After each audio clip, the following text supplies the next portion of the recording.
Although not a country, Somaliland, located in the Horn of Africa, is twice the size of Portugal and functions almost like an independent nation. To visit this place, you need to apply for a Somaliland visa, and to buy a cup of coffee, you have to pay with the Somaliland shilling. This territory has its own flag, license plates, passports, police force, president, central government, laws, and even its own military. However, the one thing it lacks is recognition. While territories like Taiwan, Palestine, and Kosovo are recognized by some countries for their sovereignty, Somaliland is universally unrecognized. No country acknowledges it as an independent entity, and it does not appear as a sovereign nation on any official maps. All 193 United Nations member states affirm that Somaliland belongs to Somalia. Ironically, the internationally recognized Somalia doesn't resemble an actual country. It ranks first on the Fragile States Index, surpassing even South Sudan, Afghanistan, and Yemen, which are currently experiencing severe conflicts. The Somali government is struggling to maintain control, even in the capital, Mogadishu. Outside Mogadishu, the entire region resembles a lawless zone.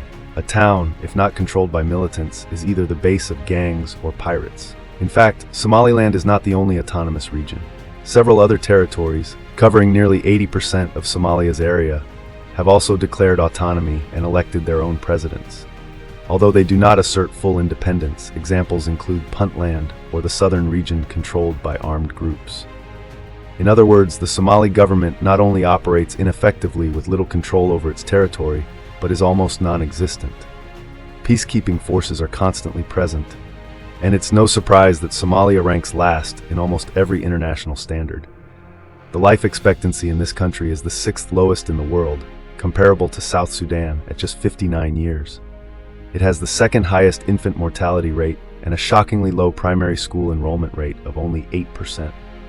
The only statistics where Somalia doesn't rank at the bottom are usually due to unreliable data collection. Meanwhile, Somaliland, about 1,000 kilometers north of Mogadishu, is a completely different world. For the past 30 years, while famine, violence, and chaos have ravaged the south, the 6 million people here have continued living their own lives. According to statistics, the percentage of children attending primary school has increased from over 20% in 2001 to nearly 50% in 2011. Universities have been established, and enrollment numbers have steadily risen. This increase reflects the efforts of the government to improve access to basic education for children in the region. They have also held regular elections since 1991, with 5 presidents from 3 different political parties.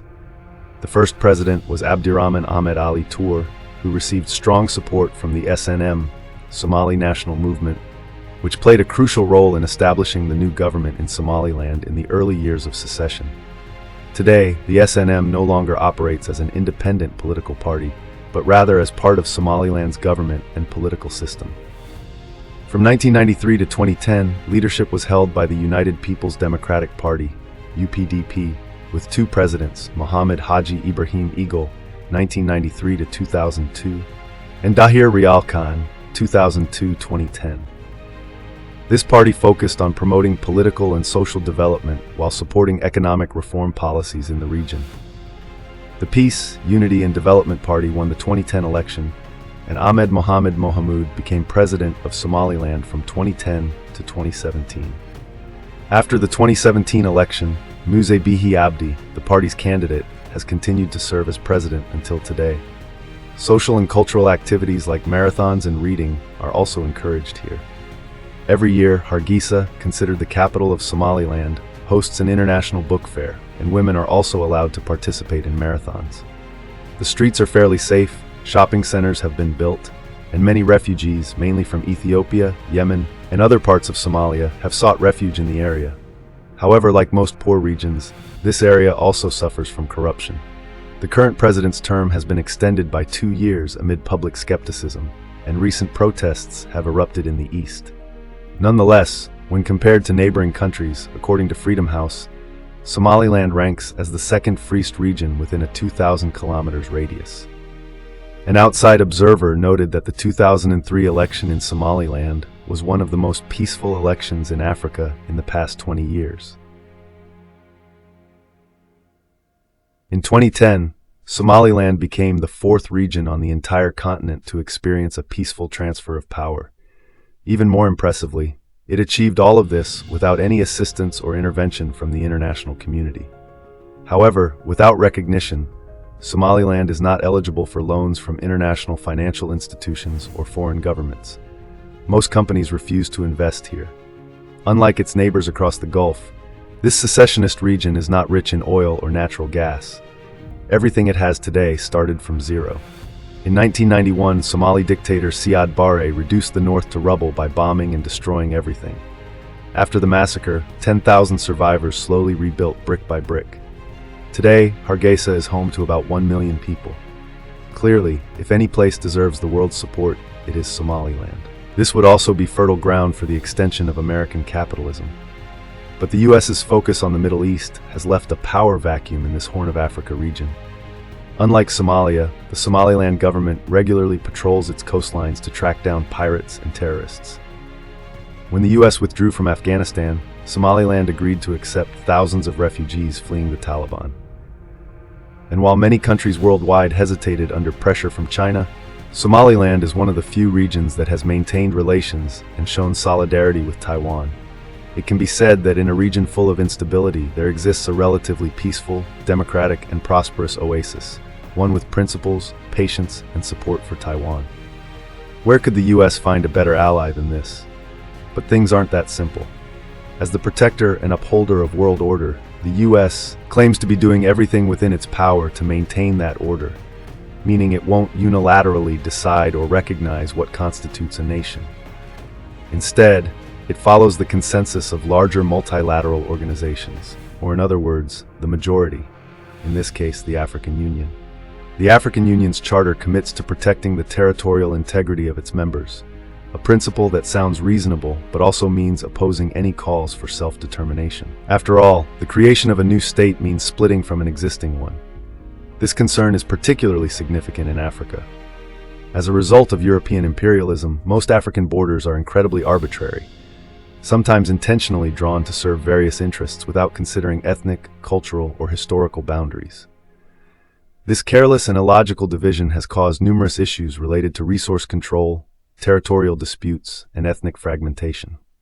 Nowhere is this more evident than in Somalia. Before the Europeans arrived, Somalia did not exist as a unified country. It was just a vast desert inhabited by independent nomadic tribes. European colonizers simply patched things together and drew arbitrary borders. Specifically, Somaliland was under British colonial rule. A small part of what is now Djibouti was a French colony, and the rest was an Italian colony. After the collapse of colonialism, many Somali majority territories were taken by Ethiopia, Kenya, and Djibouti. Then, in 1960, what was left was united into present-day Somalia. The vastly different governance policies of the British and the Italians over the years are the root cause of the conflicts between the northern and southern regions of Somalia. The African Union has tried to resolve territorial disputes through peace agreements, but many issues still remain. As a result, in the past 33 years, only 2 new countries have been recognized in Africa: Eritrea in 1993 and South Sudan in 2011. Notably, both had the consent of the nations they seceded from, but Somalia is different. In 2005, Somaliland applied to join the African Union, and 19 years later, they are still waiting. This region has been functionally independent for a long time, but international recognition still seems like a distant dream. Ethiopia is the 11th most populous country in the world and the second largest in Africa, with a population of 126 million, close to Russia with 144 million, Mexico with 128 million, or Japan with 123 million people. Ethiopia is also growing faster than the 10 countries ahead of it, with a growth rate of 2.55%, which is 3 times higher than the top country, India, at 0.81%. In the first 2 decades of the 21st century, Ethiopia's economy grew at an average rate of 8.8%, on par with China, and double the average growth rate of sub-Saharan Africa. Today, the country remains extremely poor, but the government's efforts are undeniable. Ethiopia seems to be following China's path to becoming the world's factory. However, war halted everything. From 2020 to 2022, up to 600,000 people lost their lives in civil wars. Millions were displaced, and entire cities were burned down. But now, relative stability has returned to Ethiopia. A peace agreement was signed in 2022, and Ethiopia is ready to continue its economic development in the hope of escaping poverty and building a brighter future. Ethiopia must shift from an agricultural economy to a manufacturing economy, similar to what China did 30 years ago. The country has a plentiful supply of cheap labor, which it can use to climb the development ladder. What Ethiopia needs to do now is to get its labor products like toys, shoes, t-shirts, and household goods into the hands of wealthy consumers in the US, Australia, South Korea, across vast oceans. Ethiopia holds a key factor in realizing its economic potential, but it also faces a major headache. Ethiopia is stuck in what its prime minister calls the geographical prison of a landlocked country. Although it is located near the coast, half of Ethiopia's borders are within 300 kilometers of the coastline, and the nearest distance from its border to the Red Sea is just over 70 kilometers. Ethiopia used to have a coastline before Eritrea seceded in 1993, and to this day it is the most populous of the 44 landlocked countries, being 2.5 times larger than Uganda, the second largest landlocked country. It also has one of the largest pools of cheap labor in Africa. Currently, Ethiopia's exports are shipped through Djibouti. Djibouti is well aware of its geographical advantage and charges Ethiopia extremely high port fees, amounting to $1.5 billion annually. In 2023 alone, these fees accounted for 43% of Djibouti's GDP, roughly equivalent to $1.5 billion, while Djibouti's GDP was about $3.25 billion. Conversely, these fees make up 10% of Ethiopia's entire budget. If this sum were evenly distributed among Djibouti's population of 1.1 million, each citizen would receive $1,400 per year. Of course, Ethiopia could be cut off from the world at any moment. In theory, Ethiopia has other options. It could negotiate with Eritrea to use the port of Massawa. In the past, Ethiopia maintained access to a seaport in Eritrea, but after the two countries went to war between 1998 and 2000, most of Ethiopia's trade shifted to Djibouti.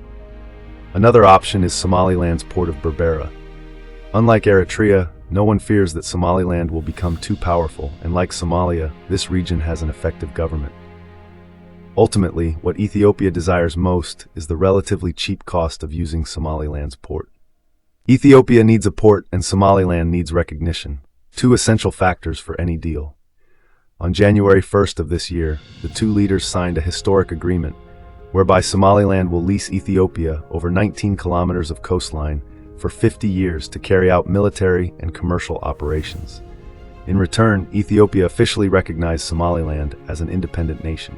Ethiopia's security advisor Redwan Hussein also stated that Somaliland would hold shares in Ethiopian Airlines, though Hussein did not provide further details, and it is still unclear when the agreement will take effect. This makes Ethiopia the first United Nations member to acknowledge Somaliland's existence, a first step towards Somaliland being recognized as a new country. We can probably guess what will happen next.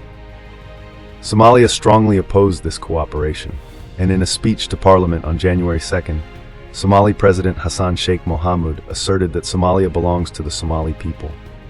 We will defend every sacred inch of our land, and will not tolerate the handover of Somali territory to others. This statement means accusing Ethiopia of flagrantly violating Somalia's sovereignty and indicates that Somalia will not sit idly by.